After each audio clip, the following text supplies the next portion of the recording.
आज से हमारा जो ग्रेविटेशन चैप्टर का न्यूमेरिकल्स है वो शुरू होने वाला है।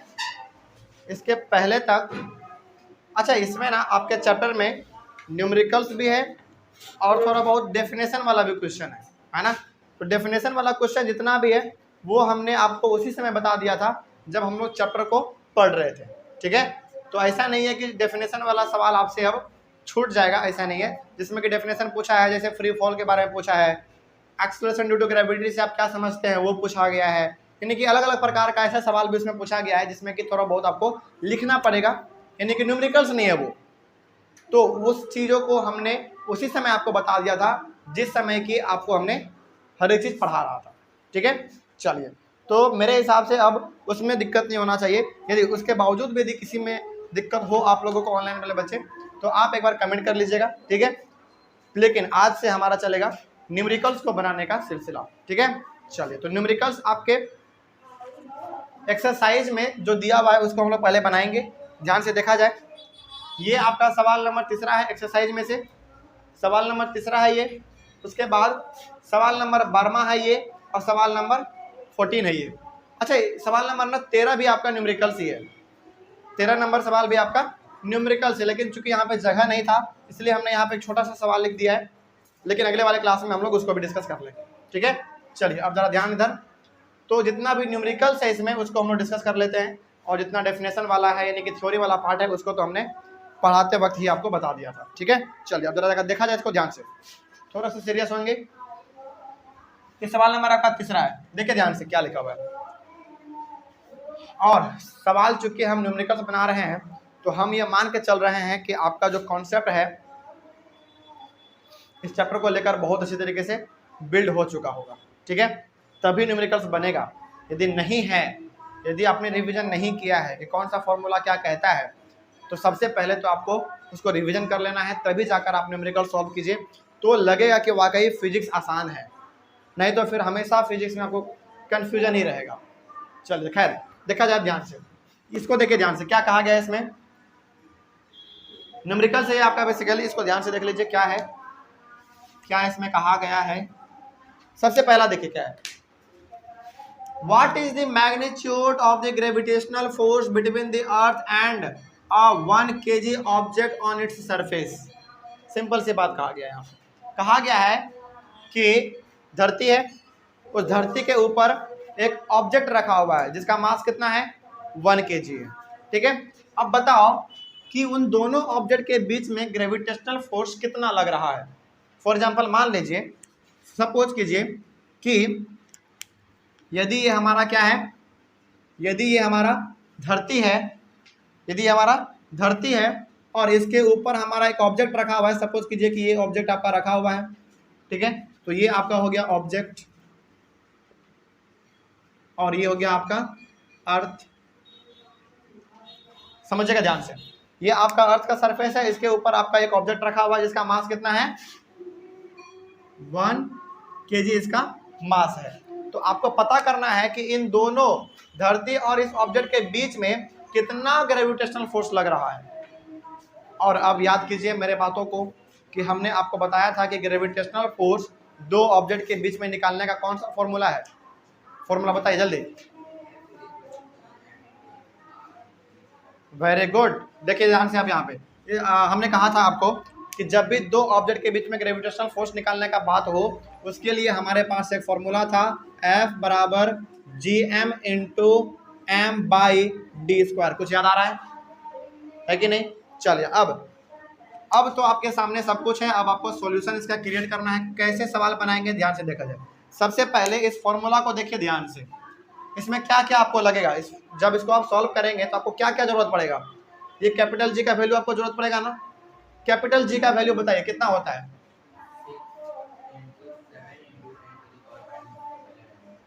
हालांकि कैपिटल जी का वैल्यू होता है 6.673 इंटू 10 टू द पावर -11, लेकिन हमने आपको कहा था कि जब भी न्यूमेरिकल सॉल्व करने के लिए आ जाए तो आपको 6.673 नहीं लेना है, आपको 6.7 इंटू 10 टू द पावर -11 लेना है। तो हमेशा आप इसको लिखेंगे इस प्रकार से, कैपिटल जी बराबर 6.7 into 10 to the power -11 unit लिखना है, यूनिट लिख दीजिए। चलिए लिख ही देते हैं। क्या होता है यूनिट, शिखा बताइए।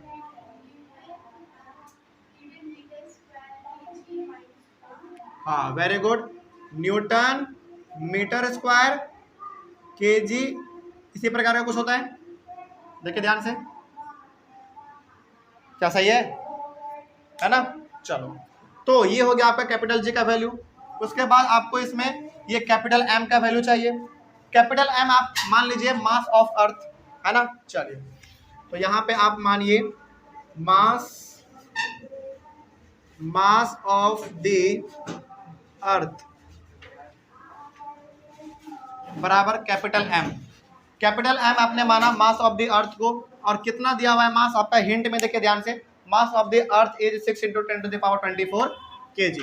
6 × 10⁻24 kg, ये आपका दिया हुआ है मास धरती का। ठीक है, आगे उसके बाद आपको ये स्मॉल एम पड़ेगा। स्मॉल एम किसको मान सकते हैं आप, ऑब्जेक्ट का मास, है ना। चलिए, तो यहाँ पे आप लिख लीजिए mass of the object. Mass of the object को आपने माना स्मॉल एम, और कितना दिया हुआ है भाई, 1 kg दिया हुआ है। क्या हर एक चीज हम लोगों को समझ में आ रहा है? क्या कुछ इसमें अलग से लिख रहे हैं, क्या नहीं लिख रहे हैं? उसके बाद आपको इसमें पड़ेगा डी का जरूरत। डी क्या होता था, दोनों ऑब्जेक्ट के बीच का डिस्टेंस, है ना। लेकिन आपको डिस्टेंस मालूम है क्या कितना दिया हुआ है, देखिए यहाँ पे दिखा हुआ है। And radius of the earth is 6.4 × 10⁻6। और हमने आपको कहा है कि यदि ये हमारा धरती है, और धरती का ये बाहर वाला क्या है, सरफेस है ना। यदि ये हमारा दूरी है, यानी कि मान लीजिए कोई ऑब्जेक्ट यहाँ पे रखा हुआ है धरती के सरफेस के ऊपर, ठीक है, तो यहाँ से लेकर यहाँ तक का जो दूरी है वही तो हमारा, यानी कि डिस्टेंस जो है वही तो हमारा अर्थ का रेडियस कहलाता है। सिंपल सी बात, डिस्टेंस को ही हम लोग क्या कहेंगे, रेडियस कहेंगे। ये हमने आपको बताया अभी तक क्लास में, बिल्कुल ठीक है। तो इस धरती के सेंटर से इस ऑब्जेक्ट के कांटेक्ट में आने तक जो हमारा दूरी है, उसी दूरी को तो हम लोग रेडियस कहते हैं, याद कीजिए, ये हमारा रेडियस कहलाता है। तो डी का वैल्यू आप यहाँ पे लिख लीजिए, यानी कि यहाँ पे आप स्मॉल डी का वैल्यू कर लीजिए, कितना दिया हुआ है, और डी ही आपका क्या होता है, रेडियस होता है। तो डी का वैल्यू यहाँ पे कितना दिया हुआ है, 6.4 × 10⁻6 मीटर। चलिए, अब आपको सब चीज़ यहाँ पे गिवन है, बस आपको फॉर्मूला पे पुट करना है और आपको निकाल के दिखा देना है। अब समझिएगा ध्यान से, ठीक है। सबसे पहले एक बार सवाल को हम दोबारा रीड कर रहे हैं। सवाल में कहा गया था कि एक ऑब्जेक्ट है जो कि धरती के ऊपर रखा हुआ है, और जो ऑब्जेक्ट रखा हुआ है उसका मास कितना है, 1 kg है, ठीक ना। और आपको मालूम है कि जब भी दो ऑब्जेक्ट के बीच में ग्रेविटेशनल फोर्स पूछा जाए तो आपको ये वाला फॉर्मूला लगाना है। इस वाले फॉर्मूले को देखो जरा ध्यान से, कैपिटल जी है, कैपिटल एम है, और स्मॉल एम है, और डी है। क्या हर एक चीज़ों को आपने यहाँ पे मान लिया? देख लो जल्दी ध्यान से, हो गया कि नहीं। अब आपको केवल फॉर्मूला पे पुट करना है और आपको आंसर निकाल के दिखाना है, ठीक है। चलो देखो ध्यान से, नाउ क्या होता है फॉर्मूला, ये होता है ना, F बराबर GM × M/d², होता है कि नहीं। इस पे आपको पुट करना है, जरा देखिए ध्यान से। कैपिटल जी का वैल्यू बताइए, 6.7 - 11 इंटू कैपिटल एम का वैल्यू यहाँ पे है 6 × 10⁻24 इंटू स्मॉल एम का वैल्यू 1 डिवाइडेड बाई डी का वैल्यू 6.4 × 10⁻6 का क्या करेंगे हम लोग, स्क्वायर करेंगे। अब जरा देख लो, क्या सब कोई अपने ऐसा यूनिट में था क्या? ये अपने ऐसा यूनिट में है, ये भी अपने यूनिट में है, ये भी और ये भी, सब कुछ यूनिट में है। यानी कि देखिए ध्यान से देखिएगा इस चीज को, यदि यूनिट में नहीं होता तो पहले आपको यूनिट में चेंज कर लेना है, यदि है तो डायरेक्ट आपको फॉर्मूला पे पुट करना है। चलिए अब जरा देखिए ध्यान से, इसमें और क्या कर सकते हैं हम लोग। हाँ, अब तो हमारा मेन काम चालू हो रहा है, ठीक है। ध्यान से देखा जाए क्या है यहाँ पे, 10⁻11 है और 10⁻24 है, तो क्या बेस सेम हुआ? तो इन दोनों का आंसर बता दो जल्दी फटाक से। बिल्कुल सही। तो इसका बेस और इसका बेस सेम है, और आपको मालूम है एक्सपोनेंट चैप्टर से कि जब बेस सेम हो तो पावर हमारा ऐड होता है। तो जब इन दोनों पावर को आप ऐड कीजिएगा कितना आएगा, 13 आएगा, है ना। चलो, तो जो बच गया उसको लिख लो, क्या बच गया, 6.7 × 6 × 10⁻13। क्या इस 1 का कोई वैल्यू है क्या? कोई वैल्यू नहीं है, क्योंकि ये मल्टीप्लाई में है और किसी भी नंबर को 1 से मल्टीप्लाई कीजिएगा तो वो नंबर ही आता है, तो इसका कोई वैल्यू नहीं है, इसको रहने दो।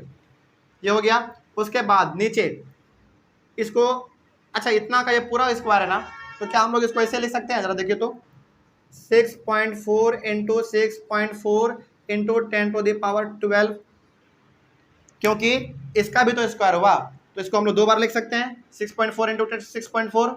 उसके बाद ये आपका यहाँ पे 10⁻6 है, इसका भी होल स्क्वायर है, तो कितना हो जाएगा? 10⁻12 हो जाएगा। क्या इसमें कोई डाउट यहाँ तक? जल्दी बोलो। चलो, जब यहाँ तक कोई डाउट नहीं है तो हम लोग और आगे बढ़ सकते हैं।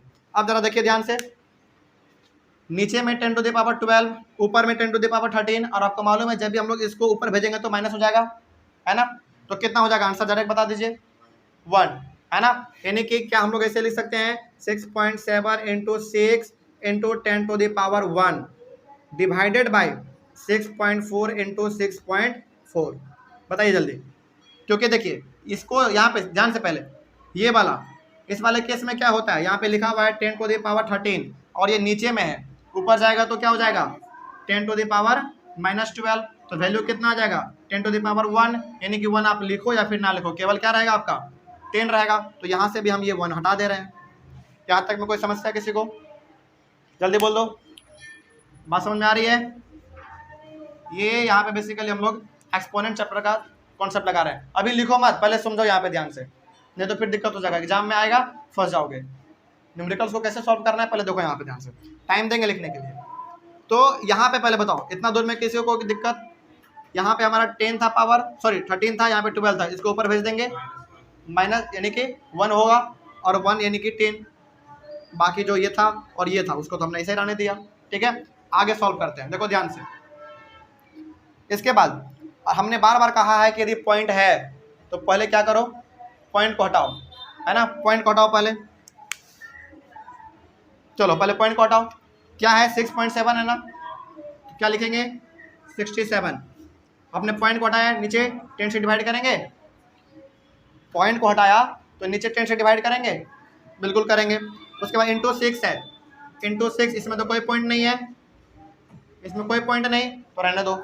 उसके बाद 10 है, 10 रहने दो, ऊपर वाला काम खत्म। नीचे वाला देखो क्या है? 6.4 है, यानी कि 64 लिखो और ऊपर में 10 से मल्टीप्लाई करो। फिर से यहाँ पे 64 है, फिर यहाँ पे 10 से मल्टीप्लाई करो। लेकिन यहाँ पे हमने क्या किया है? हमने पूरी तरीके से जितना भी पॉइंट था उसको हमने हटा दिया। देख लो, क्या कोई दिक्कत किसी में? बात समझ में आया है? चलो अब यहाँ पे हम लोग थोड़ा सा काटने वाला काम कर लेते हैं। जैसे ये वाला 10 इससे कट जाएगा, है ना? क्या बचा देख लेते हैं। हमारे पास बच गया 67 इंटू, अच्छा इसको हम लोग कितना कर सकते हैं? 600 कर ले। 10 इंटू 10 100, 100 इंटू 6 600 बाई 64 इंटू 64। यहाँ तक में कोई डाउट किसी को?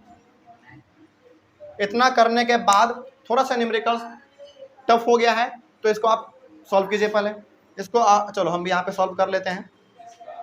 कितना है? 600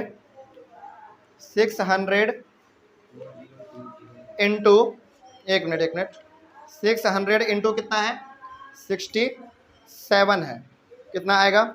आएगा आपका 40200, 40200 डिवाइडेड बाय 64 इंटू 64 कर लो, 64 इंटू 64 कर लो, आएगा 4096। इसको डिवाइड करते हैं, देखते हैं कितना आता है।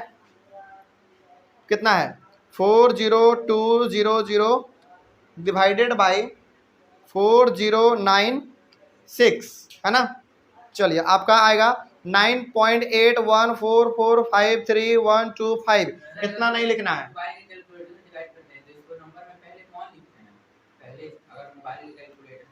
ऊपर वाला पहले उसमें डिवाइड कर रहे हैं ना।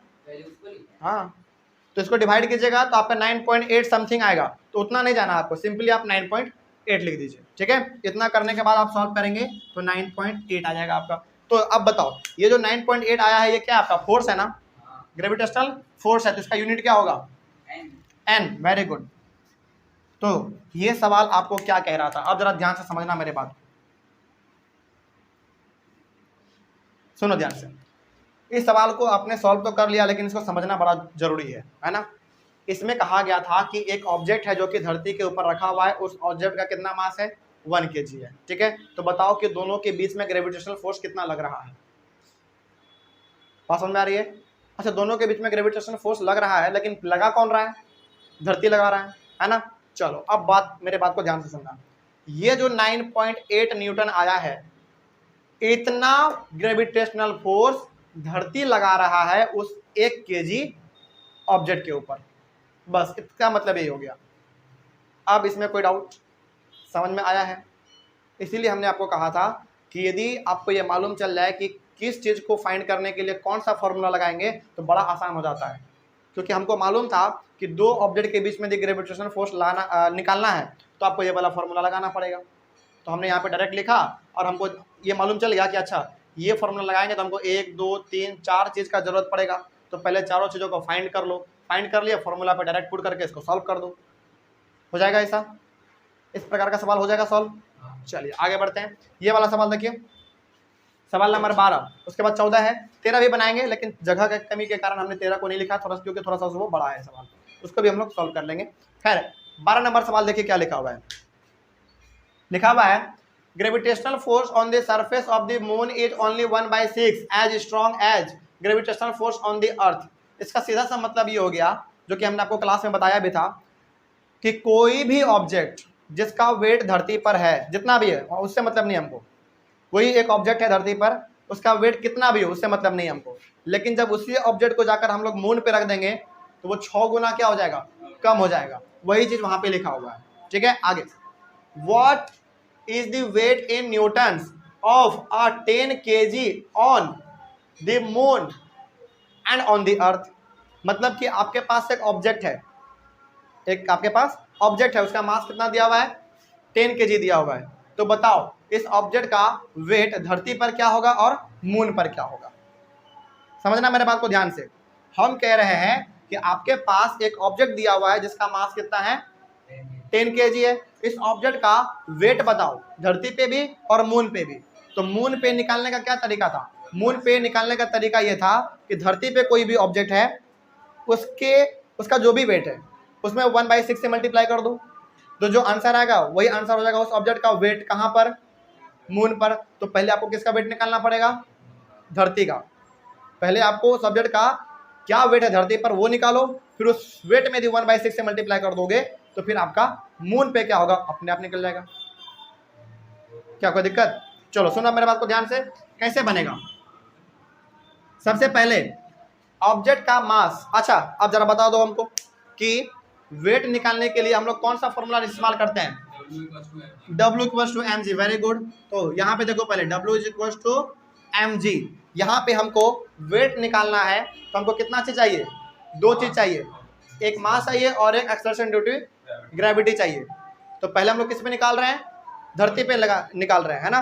तो यहाँ पे आपको स्मॉल m यानी कि ये किसका मास है, ऑब्जेक्ट का, कितना है 10 kg, ठीक है। और ये स्मॉल g का वैल्यू, स्मॉल g का वैल्यू किसके ऊपर, ऑन दी बराबर कितना होता है 9.8 मीटर पर सेकेंड स्क्वायर। समझ जाएगा इस बात को ध्यान से, हम क्या कहना चाह रहे हैं। यहाँ पे हमको सबसे पहले वेट निकालना पड़ेगा उस ऑब्जेक्ट का धरती पर, ठीक है। तो पहले निकालो धरती पे, तो उस ऑब्जेक्ट का मास कितना हुआ, 10 kg हुआ। एक्सेलरेशन ड्यू टू ग्रेविटी धरती का कितना है, 9.8 है। अच्छा यहाँ पे 9.8 ये एक्सेलरेशन ड्यू टू ग्रेविटी धरती का है, क्यों यहाँ पे हम लोग लिखे हुए हैं, क्योंकि आप वेट धरती पे निकाल रहे हैं ना, तो धरती का आप ग्रेविटी लिखेंगे ना, मून पे निकालते तो मून का लिखते हैं, है ना। चलो अब आपको फॉर्मूला लगाना है डायरेक्ट। नाउ फॉर्मूला लगाइए, क्या होता है W = mg, ठीक है। अच्छा एक बात बताओ, हम लोग वेट किस पे निकाल रहे हैं, अर्थ पे, तो आप यहाँ पे छोटा सा W के बगल में E लिख सकते हैं ज़्यादा इन्फॉर्मेशन के लिए, ताकि जो कॉपी चेक करेंगे उसको मालूम चल जाएगा कि अच्छा लड़के ने वेट निकाला है किसके ऊपर, धरती के ऊपर।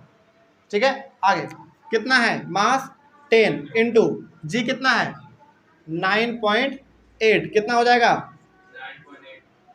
98। अच्छा वेट का ऐसा यूनिट न्यूटन, यानी कि 98 न्यूटन उस ऑब्जेक्ट का वेट है किसके ऊपर, धरती के ऊपर। और आपको मालूम है कि मून के ऊपर कैसे निकलता है 1/6 से, इसको क्या करना है मल्टीप्लाई कर देना है ना। चलो तो यहाँ पे अब आपको करना है वेट किस पर, मून पर। ठीक है, बराबर 1/6 इंटू 98। क्या लिख सकते हैं ना डायरेक्ट ऐसे, क्योंकि आपको मालूम है ऑब्जेक्ट का यदि धरती पर वेट निकल जाए उसको 1/6 से मल्टीप्लाई कर दो और वही जो आंसर आएगा वही वेट हो जाएगा उस ऑब्जेक्ट का, कहाँ पर, मून पर, है ना। चलो इसको मल्टीप्लाई करो, कितना आएगा, सॉल्व कर लेते हैं थोड़ा सा इसको, देखा जाए। इसको आप 2 से काटिएगा तो आएगा आपका 3, इसको 2 से काटिएगा तो कितना आएगा 4 और 9 आ जाएगा, यानी कि 49 आ जाएगा। 49/3, इसको डिवाइड करके बताओ कितना आएगा 16.3333 आ रहा होगा, तो आप सिंपली यहाँ पे 16.3 लिख दो, ठीक ना। और 16.3 क्या, न्यूटन। ठीक है, चलो अब हमको ये बताओ कि ये जो यहाँ पे 98 न्यूटन आया है और ये 16.3 न्यूटन आया है, ये क्या बता रहा है। हाँ वेरी गुड, हो गया, सिंपल सी बात। यानी कि ये जो 98 न्यूटन आया ये उस ऑब्जेक्ट का 10 kg जिसका मास है उस ऑब्जेक्ट का वेट है किस पे, धरती पे, और ये हो गया आपका मून पे वेट, सिंपल सी बात, ठीक ना। तो जब भी इस प्रकार का सवाल आए ना तो आपको सबसे पहले निकालना पड़ेगा किसका वेट, धरती का वेट, और उसमें 1/6 से मल्टीप्लाई कर दो, हो जाएगा। आगे बढ़ते हैं, इसमें कोई डाउट। ऑनलाइन वाले बच्चे आपको न्यूमेरिकल्स में कहीं पर भी किसी प्रकार का डाउट रहा होगा तो आप एक बार कमेंट कर लीजिएगा, ठीक है। बाकी वही चीज़ हम लोग यहाँ पे लगा रहे हैं, वही कॉन्सेप्ट लगा रहे हैं जो कि हम लोगों ने अपने क्लास में पढ़ा है कि नहीं। चलिए, और हाँ न्यूमेरिकल्स के लिए हम बार बार कह रहे हैं कि आपका रिवीजन बहुत तगड़ा होना चाहिए। आगे ये वाला सवाल देखिए, ये वाला सवाल पढ़ो जरा, सवाल में क्या है देखें। अच्छा आप लोग बताइए जरा इस सवाल में हम क्या कर सकते हैं, हम तो बताएंगे ही, देखते हैं। इक्वेशन ऑफ मोशन वाला फॉर्मूला लगेगा, लेकिन बताओ थोड़ा सा इसमें क्या दिया है क्या नहीं दिया हुआ है, क्या करना चाहिए थोड़ा सा। चलो सुनो ध्यान से, क्या है, कहा जा रहा है कि a stone is released from the top of a tower of height 19.6 metre. यहीं से हमको बहुत कुछ मालूम चल गया। कैलकुलेट इट्स फाइनल वेलोसिटी, बस इतना ही आपको इंफॉर्मेशन दिया गया है, आपसे फाइनल वेलोसिटी पूछा जा रहा है, इतना ही से हमको बहुत कुछ मालूम चल गया। देखो ध्यान से, ये वाला सवाल जो हमारा है ना, हमने बताया था आपको इक्वेशंस ऑफ मोशन 3 था हमारा, यह बेसिकली याद करो, है ना। चलो उन तीनों को हम एक बार लिख देना चाहेंगे, कहाँ पे लिख दें, देखो ध्यान से देखो तो, क्या पहला हमारा ये था v equals to u plus g t, पहला था ये पहला हमारा हो गया। दूसरा क्या था, h बराबर U T plus half G T square था ये। उसके बाद तीसरा वाला क्या था, v square minus u square बराबर 2gh था ये। चलिए अब आपको बता दे रहे हैं कि v तो आपका हो गया क्या, फाइनल वेलोसिटी, u क्या हो गया, इनिशियल वेलोसिटी, स्मॉल g क्या हो गया, एक्सेलरेशन ड्यू टू ग्रेविटी, और ये t हो गया आपका टाइम, ठीक है। उसके बाद ये h क्या है, हाइट, जो आप s बोलते थे ना डिस्टेंस के लिए, वही हो गया आपका h हाइट के लिए, सिंपल सी बात, ठीक है। आगे अब इसी का इस्तेमाल हम लोग करेंगे इस सवाल को सॉल्व करने के लिए, और आप बताएंगे कि इसमें से कौन सा हम इक्वेशन यहाँ पे लगाएं, ठीक है। चलिए पहले एडिशनल इन्फॉर्मेशन, एक चीज़ और हमको याद आ रहा है कि जब हम ये तीनों बता रहे थे तो 5 इंपॉर्टेंट पॉइंट भी हम लिखे थे। हमने कहा था कि जब भी इक्वेशन से सवाल आएगा वो पांचों पॉइंट को आपको ध्यान में तुरंत ला लेना है, ठीक है। चलिए वो कौन कौन सा था आपको मालूम होगा। क्या है देखिए, a stone is release from the top of a tower of height 19.6 metre. मतलब कि एक स्टोन है, एक टावर से उसको नीचे फेंका जा रहा है, यानी कि छोड़ दिया जा रहा है। सपोज करो कि इतना दूर तक का टावर का हाइट है, यहाँ से स्टोन को पकड़ के ऐसे छोड़ दिया, नीचे जाके गिरेगा, है ना। लेकिन टावर का हाइट कितना दिया हुआ है, 19.6 मीटर दिया हुआ है। तो जो पहले आपको दिख रहा है ना, पहले उसी को लिख लो। हाइट मतलब क्या, एच का वैल्यू कितना दिया हुआ है, 19.6 मीटर दिया हुआ है, ठीक है। और हमने आपको कहा था कि जब उस ऑब्जेक्ट को छोड़ा जाएगा, जब उस ऑब्जेक्ट को छोड़ा जाएगा तो छोड़ने से पहले उसका वेलोसिटी क्या रहेगा, जीरो। कौन सा velocity, final initial, initial velocity. Very good. यानी कि जब उस ऑब्जेक्ट को हम यहाँ पे टावर पर से छोड़ देंगे, नीचे गिरेगा तो हमको दिख रहा है कि उसमें वेलोसिटी आ गया, लेकिन छोड़ने से पहले उसका क्या पोजीशन था, रेस्ट। रेस्ट मतलब क्या, जीरो। यानी कि इनिशियल वेलोसिटी उसका कितना था, जीरो था। यानी कि स्मॉल यू का वैल्यू कितना हो गया, 0 मीटर पर सेकेंड हो गया। चलिए अब अच्छा एक बात बताओ जरा हमको यहाँ पे, हाँ ये तो हो गया, लेकिन एक चीज हमको और जरा कोई बता दो कि जब उस स्टोन को ऊपर से छोड़ा गया तो वो स्टोन कहाँ जाएगा, ऊपर जाएगा या नीचे जाएगा, नीचे जाएगा। तो स्मॉल जी का वैल्यू निगेटिव ले या पॉजिटिव ले, निगेटिव क्यों लेंगे भाई, पॉजिटिव लेंगे ना, क्योंकि वो ग्रेविटेशन के फेवर में आ रहा है। ग्रेविटेशन का काम क्या होता है, किसी भी ऑब्जेक्ट को नीचे खींचना, और वो स्टोन खुद नीचे आ रहा है, यानी कि वो स्टोन किसके फेवर में आ रहा है, ग्रेविटेशन के फेवर में आ रहा है। लेकिन कोई ऑब्जेक्ट यदि हम लोग नीचे से ऊपर फेंकते हैं तो वो किसके अगेंस्ट जा रहा है, ग्रेविटेशन के अगेंस्ट जा रहा है, तब हम लोग लेते हैं वहाँ पे माइनस। लेकिन यहाँ पे क्या लेंगे, पॉजिटिव लेंगे, है ना। तो यहाँ पे स्मॉल जी का वैल्यू क्या आप लिखेंगे, 9.8 मीटर पर सेकेंड स्क्वायर, पॉजिटिव में, नेगेटिव नहीं, पॉजिटिव में ले लेंगे, हो गया। चलो अब यहाँ पे क्या पूछा गया था आपसे, पूछा गया था कैलकुलेट इट्स फाइनल वेलोसिटी। तो अब जरा बताइए कि कौन सा इक्वेशन हमको लगाना ज़्यादा बेटर रहेगा, कौन सा, फाइनल वेलोसिटी हमको फाइंड करना है, यानी कि हमको ये जो भी है ना इसका वैल्यू फाइंड करना है, तो कौन सा इक्वेशन हमको लगाना सही रहेगा, थर्ड वाला। क्योंकि देखिए ध्यान से समझिएगा इस बात को, ऊपर वाला लगाते हैं तो ऊपर वाले में, अच्छा एक पहली बात तो यहाँ पे कितना चीज़ दिया हुआ है आपके पास, 1 2 3 चीज़ दिया हुआ है ना, चौथा आपको फाइंड करना है। तो अब जरा देखो, तो यदि पहला वाला इक्वेशन हमको लगाना होता तो ठीक है, भी हमको यहाँ पे फाइंड करना है, ठीक है, यू हमको दिया हुआ है, ठीक है, जी का वैल्यू हमको मालूम है, क्या टी का वैल्यू आपको मालूम है, नहीं, यानी कि इस इक्वेशन में आपको भी का वैल्यू भी नहीं मालूम है, टी का वैल्यू भी नहीं मालूम है, तो वो नहीं लगेगा। जैसे कि हमने आपको बार बार बताया है कि यदि इस इक्वेशन में 4 चीज़ है, 4 चीज़ में से कोई 3 चीज़ मिल गया तो चौथा हमको अपने आप मिल जाएगा, है ना। चलो तो ये वाला हमारा नहीं लगेगा, क्योंकि इसमें हमको ये दिया ही हुआ नहीं है और ये भी नहीं दिया हुआ है, ठीक है।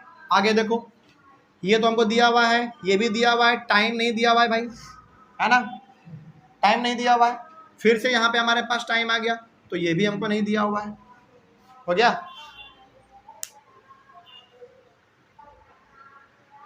चलो ये भी हो गया हमारा क्लियर। उसके बाद ये वाला देखो, तो थर्ड वाला, ये हमको दिया, ये तो हमको फाइंड करना है, ये हमको दिया हुआ है, और ये भी हमको दिया हुआ है स्मॉल जी का वैल्यू, और स्मॉल एच का भी वैल्यू दिया हुआ है। चलो पहले ध्यान, इधर हम बताएंगे पहले उसको देखो ध्यान से। तो हमको यहाँ पे लगाना पड़ेगा ये चौथा वाला, क्योंकि तीसरा वाला, क्योंकि इसमें 4 चीज़ हमको, 4 चीज़ में से 3 चीज़ दिया हुआ है, चौथा फाइंड करना है। इसमें भी हमारा 4 चीज़ है, 1 2 3 4, और इसमें हमको 3 चीज़ दिया हुआ ऑलरेडी, तो चौथा हम लोग लगाएंगे, ठीक है। चलो लगाते हैं, जरा देखो यहाँ पे ध्यान से। फॉर्मूला कहता है b square minus u square बराबर 2gh। भी स्क्वायर, क्या भी का वैल्यू आपको मालूम है, नहीं, वही तो आपको फाइंड करना है, तो लिख दो भी square minus u square, you का वैल्यू कितना है, 0, यानी कि 0 का स्क्वायर बराबर 2 इंटू जी का वैल्यू कितना, 9.8 इंटू एच का वैल्यू कितना, 19.6, 19.6। आगे बढ़ते हैं। अच्छा, यहाँ पे क्या जीरो स्क्वायर का कोई मतलब है? कोई मतलब नहीं है, यानी कि सिंपली हम लोग यहाँ पे भी स्क्वायर लिख सकते हैं बराबर 9.8 को जब आप 2 से मल्टीप्लाई करेंगे तो आपका आएगा 19.6। यहाँ पे आ जाएगा आपका 19.6 और एक 19.6 तो पहले से यहाँ पे दिया ही हुआ है। क्या यहाँ तक कोई दिक्कत? अच्छा, एक बात बताइए तो जरा, यहाँ पे 19.6 इंटू 19.6 दो बार लिखा हुआ है, तो क्या हम लोग इसको ऐसे लिख सकते हैं भी स्क्वायर बराबर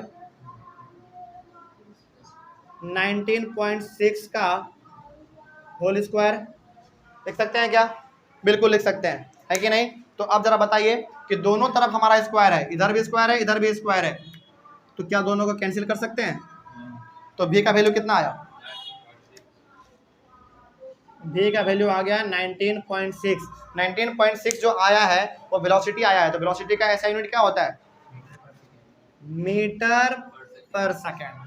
चलिए, कोई डाउट अब समझ में आया है? यानी कि फाइनल वेलोसिटी उस स्टोन का जब वो नीचे से गिर रहा है तो उसका फाइनल वेलोसिटी कितना होगा? 19.6 मीटर स्क्वायर होगा। चलो, अब जरा बताओ कि इन तीनों सवाल में से कहीं पर भी किसी को कोई डाउट समझ में आया है ना? तो इसमें हमारा ये इक्वेशन नंबर 3 लगा है। तो इक्वेशन कैसे लगाना है ये आपको मालूम चल गया है ना? इक्वेशन में पहले ये देख लो कि कितना चीज है उसमें, है ना? जितना चीज है उससे एक कम यदि आपको मालूम है तो चौथा मिल जाएगा। जैसे फॉर एग्जांपल देख लो, पहले वाले में 1 2 3 4 चीज है, 4 चीज में से कोई 3 चीज यदि दिया रहे ना तो चौथा ऑटोमेटिक निकल जाता है ना? लेकिन यहाँ पे हमको तीसरा वाला क्यों लगाना पड़ा? क्योंकि तीसरे वाले में 1 2 3 4 चीज था और 4 चीज में से 3 चीज हमको इसमें दिया हुआ था, चौथा हम लोग लगा दिए, यानी कि चौथा फाइंड कर लिए तीसरा वाला लगा के। हो जाएगा अब? तो सवाल देख रहे हो कितना आसान आसान लग रहा है कि नहीं? चलो खैर, तो ऑनलाइन वाले बच्चे आप पहले इसका एक बार स्क्रीनशॉट ले लीजिए। स्क्रीनशॉट लेने के बाद हम लोगों के पास और भी कुछ सवाल हैं, उसको भी हम लोग सॉल्व करेंगे। हालांकि बोर्ड तो भर गया है, लेकिन इसको हम लोग अगले वाले क्लास में डिस्कस करेंगे, ठीक है? चलिए, तो हमारे पास सवाल और भी है, सवालों का सिलसिला भी चलेगा। मिलते हैं अगले वाले क्लास में। Thank you very much and have a nice.